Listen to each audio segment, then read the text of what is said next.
So this is the first part of a two-part lesson looking at income inequality and poverty.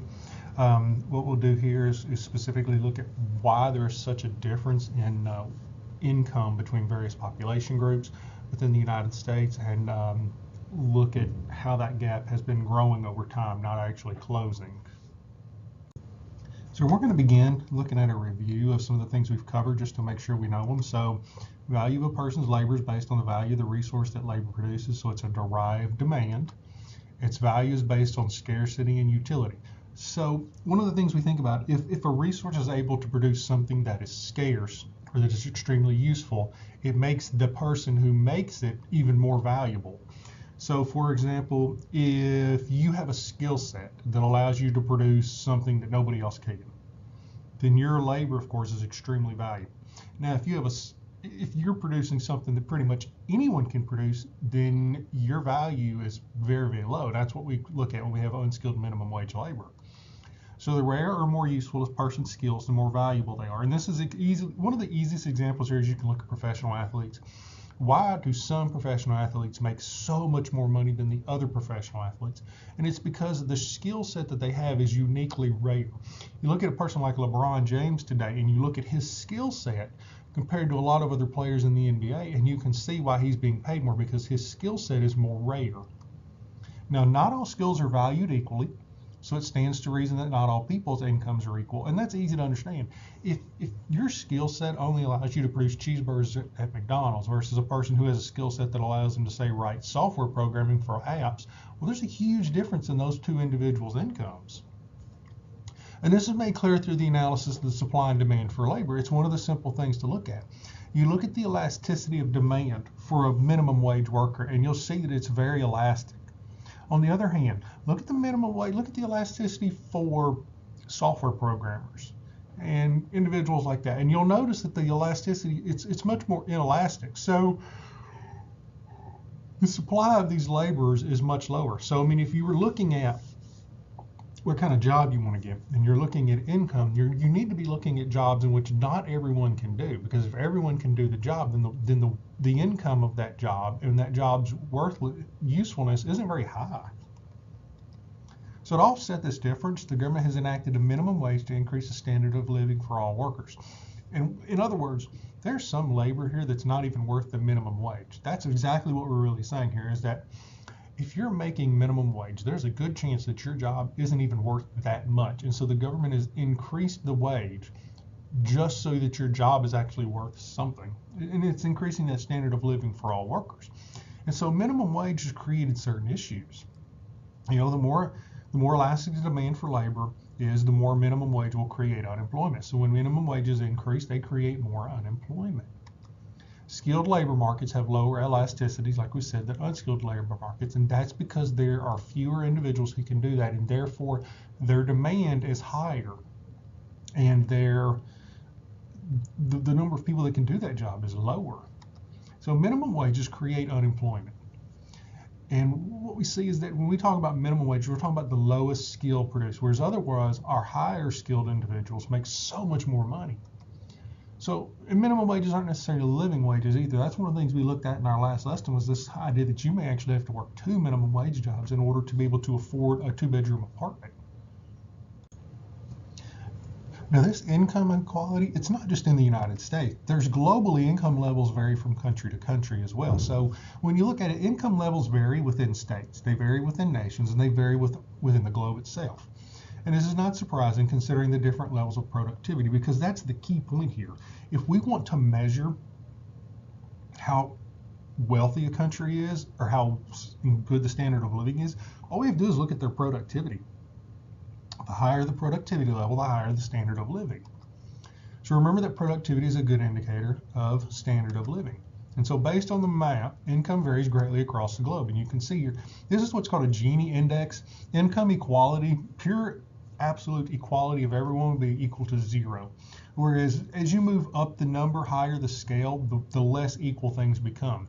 So say a number like 90 would be extremely unequal, whereas a number like 5 would be extremely equal. So when you're looking at income inequality, we use what's called a Gini index. It's a measurement, so you can see here by the colors on the map.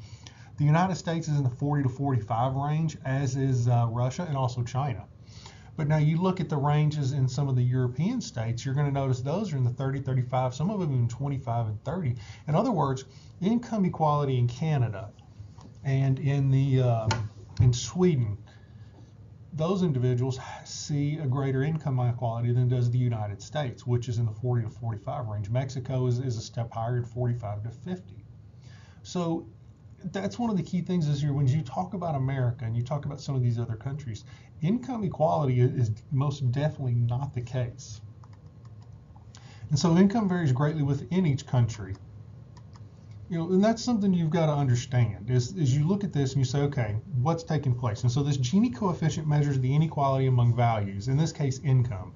So we can measure with a Gini index any kind of value, but specifically this one is an income, and that's the most common one you see with the Gini index.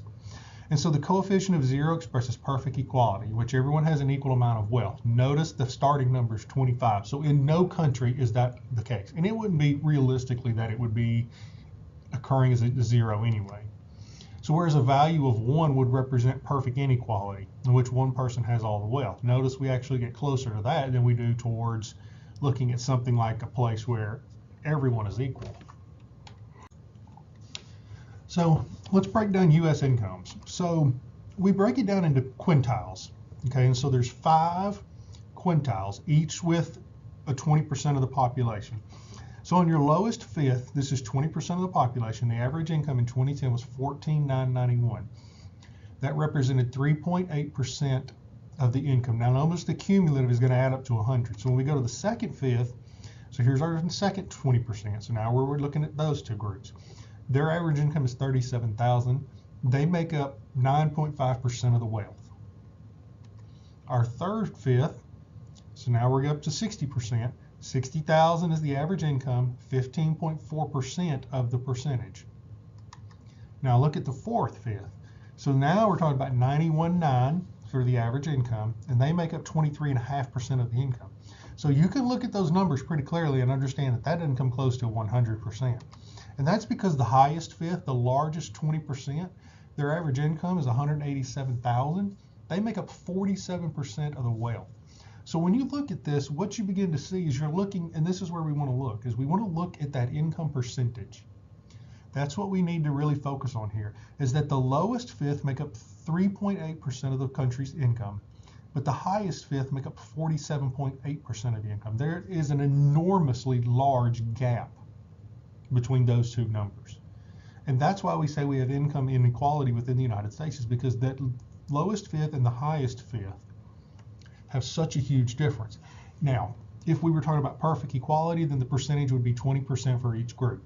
So you can tell when you would say that if it were perfect, if we had perfect equality, each group would have 20%, you can see how low the lowest fifth is, and the second fifth as well. All three of them are below what we consider to be that good number. So income equality is definitely significant.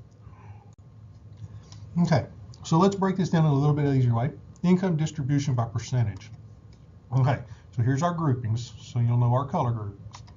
So 3.8% is here, 9.5, 15.4, 23.5, and then 47.8. So you can see clearly when this visual just how big of a chunk the highest fifth of the portion controls within the income. And that also tells you when we go to wealth, it's going to look pretty similar. So it's easy to see that the lowest fifth of our population and the highest fifth of our population are in just light years apart from each other on income distribution. So 60% of the population earns just 28.7% of the income. So those first three groups only earn 28.7% of the income. 60% earns 28%, 28.7%. 40% own that whole rest of that group, which is 62.62%, 61.3%. I mean, that's a huge amount of wealth that the top two groups are controlling. Okay, so let's look at the average income. So you'll notice over here, 50,000 to 74,000 that's the average income in terms of when you look at the number of households, it's the highest. So that's what the average is. You'll notice, of course, all the different numbers as we go by looking at that. So the U.S. is the most productive country in the world. We have the highest average income of any country on the planet, and yet we still have people living in poverty. Productivity equals standard of living. So what we're saying here is the United States is the most productive and has the highest standard of living on the globe. Yet 15% of the population lives in equality.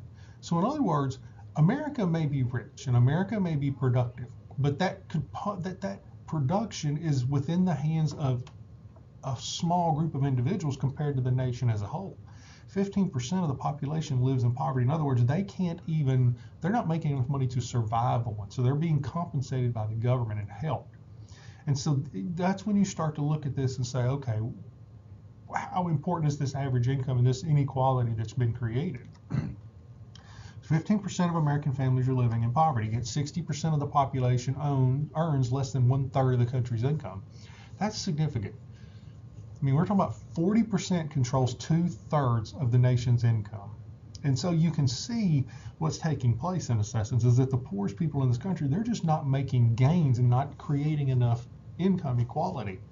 So it explains why the U.S. is in the middle of the pack when it comes to income inequality, because there's a smaller number of people controlling the majority of the wealth. Okay, so we'll look at U.S. income distribution 1975 to 2014. This chart here is going to be our biggest chart, because what this chart is going to do is it's going to show us how income equality has risen within the United States over these last years. So we'll look here at the lowest percentile. So notice the lowest 20% in the country have not seen an increase in incomes literally since 1975. We're talking 40 years. They've had no improvement in their income. And neither has the second lowest group in reality. Now we're talking about, now think about this, there's been an increase in the minimum wage of over $2 just in the last 20 years. I mean, in other words, the lowest groups in America, the lowest 2 quintiles in America have shown hardly any average increase in their income growth. In fact, you'll notice there at the end of the 1990s there in the beginning of the 21st century, they showed an increase, but you'll notice around 2007, 2008, they actually started to see a decline in their incomes. So these lowest 2 groups have barely seen any income increases since 1975. Now remember, this is based on 2014 dollars. So what we did is we adjusted the prices so that everyone's prices were exactly the same to make this a lot more accurate. So this is our third group. Notice they've shown an increase. They were below 60 and 75, but notice they're almost at $70,000 by the time that we reached the 2014. So they've shown growth. And all you have to do is look at the back line, look at the end towards where the numbers are, towards here. If you start here and just look here to here and just look how big these gaps have become. This is the fourth group. Notice the fourth group has shown a pretty significant increase from just over 80,000 to over 110,000 in average income. And then look at this group though. So the United States has seen an increase in their incomes. Why has the United States seen an increase in their incomes? Because the top 2 quintiles, and in particular the top quintile, has shown a significant increase in economic growth. So they're pulling everyone up. So even though America has seen an increase in its average income, the reality is the lowest groups have seen no improvement in their incomes. And that's why the average is right here. So you'll notice that average is just below 50,000 and moves into the 50s by 2014. Why is that happening? It's because the groups on top are pulling it up.